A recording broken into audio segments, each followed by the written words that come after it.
Just over 2 years ago, in May 2018, Unai Emery was officially appointed as the successor to the legendary Arsene Wenger. After 22 years of Wenger, there was a considerable excitement among Arsenal fans and a readiness to embrace change. Emery immediately won supporters over with the talk of pressing and grit. However, his inability to deliver that vision ultimately induced his downfall. When reflecting on what contributed to Emery's sacking, there are multiple areas to highlight. Ultimately, his management of individual players and the lack of backing from the transfer committee were big components of his undoing. Furthermore, his oddities, such as refusing to discuss the Europa League final plans properly until the end of the Premier League season, or allowing the club's travel coordinator to deliver a cringe-worthy team talk before a game, eventually provoked consequential questions of the Spaniard. In the end, he angered his players so much that by November in his second season, the squad had given up on him. The exasperated hierarchy, including board members Stan and Josh Kroenke, discussed his future and then concluded he was to be sacked. Looking back, problems first began with Mesut Ozil. The conflict between coach and player first began to surface as soon as Arsenal's third Premier League game of Emery's first season in charge. The German was surprisingly absent from the squad to face West Ham, with Emery declaring him unwell. The truth is that Emery and his staff were not impressed with Ozil's attendance record or application in training. Data analysis also showed a significant difference in his physical performance in home and away games, particularly when it came to pressing. Emery's intention was to play a high-intensity style, and he was determined to make Ozil bend to his will. Over time, Emery's feud with Ozil became a symbolic battle between squad and coach. With Ozil out of favor, Emery set about building a team that was not reliant on their creative midfielder. At the start, it seemed to be working. Arsenal embarked on a 22-match unbeaten run that included a memorable 4-2 win over Tottenham. The results were good, but the performances lackluster. The underlying metrics suggested Arsenal had been fortunate, relying on some excellent finishing and a slice of luck. Performances, it was hoped, would catch up.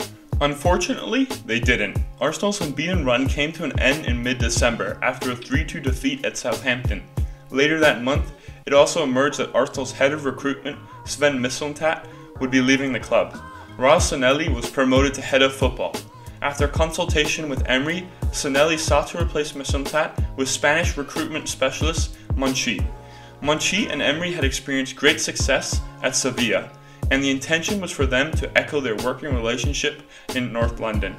Monchi met with Arsenal twice, but ultimately chose to return to his beloved Seville. Things may have been very different for Emery had Monchi come on board. Arsenal's recruitment may have been more aligned in the coming transfer windows. Ironically, that January transfer window proved costly for Emery.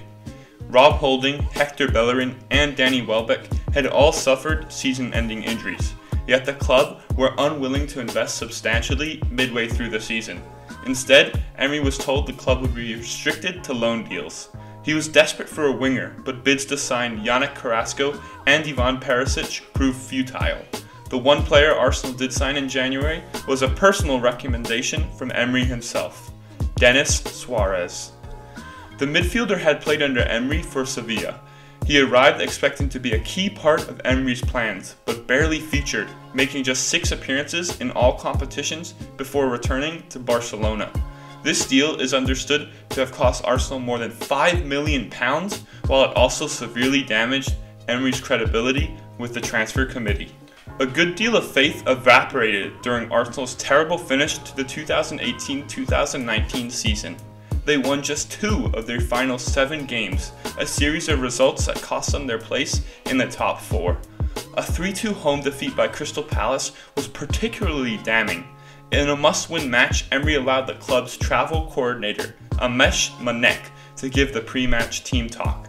Emery had granted various members of the staff the opportunity to speak before games, as part of his belief in shared responsibility. Players and staff were said to be embarrassed, even laughing at the bizarre team talk given by Manek. It never happened again. Emery had another chance of saving Arsenal's season in the form of the Europa League final. Unfortunately, the preparation for the final in Baku was plagued with problems. Emery had refused to discuss the final with the performance team until the Premier League season was over, meaning the club was not able to plan with required detail. Emery was also insistent on travelling to Baku early, 2 days before Chelsea, despite it being against the explicit wishes of several key medical personnel who felt facilities weren't as good out in Azerbaijan. As we know, Arsenal were dismantled in Baku as their dismal run-in had sapped the team of confidence. Faith in Emery was waning. The club set about an aggressive transfer strategy. Although Arsenal's business was largely interpreted as a show of support for Emery, several decisions indicated that Emery's priorities and those of the club were not at all aligned. Emery finally got his winger, but rather than his preferred choice of Wilfried Zaha, it was Nicolas Pepe. Players who had become important to Emery's plans, Alex Iwobi, Henrik Mkhitaryan, and Nacho Monreal, were allowed to leave. When Arsenal finally splashed out on the centre-back Emery felt they desperately needed, it was for William Saliba, a player who would be spending the next year away on loan. The signing Arsenal eventually made at centre-back was David Luiz, who was a poor fit for Emery's system, preferring to drop off rather than hold an aggressive high line. Emery's control of the dressing room slipped further when it came to replacing Koscielny, who left that summer as captain. Granit Xhaka was theoretically next in line, but Emery did not move swiftly to make the appointment. Instead, he waited, even discussing the captaincy with another player in the squad. By the time he ultimately chose Xhaka, the player felt undermined and angry.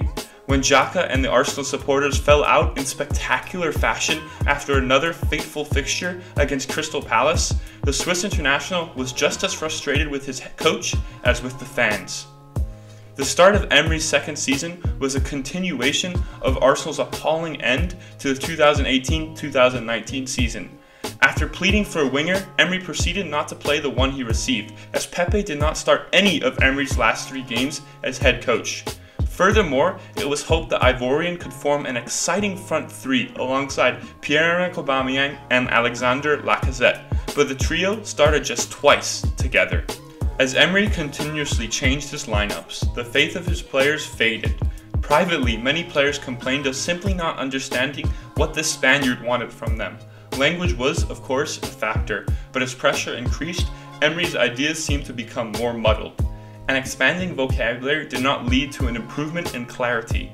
In his final weeks, even those who Emery would have considered his closest lieutenants had deserted him. Within the squad, there was an acceptance that a change was inevitable. The head of football, Raul Sonelli, was initially determined not to rush into a decision, but eventually results made the situation unavoidable. By the end of November, Sonelli, Edu, and the board of directors, in particular Stan and Josh Kroenke, made their decision. Emery was sacked on November 29th. Emery is said to have taken the news in a professional and understanding manner. With a reign lasting just 18 months, Emery has been relegated to a relatively minor role in the story of Arsenal Football Club.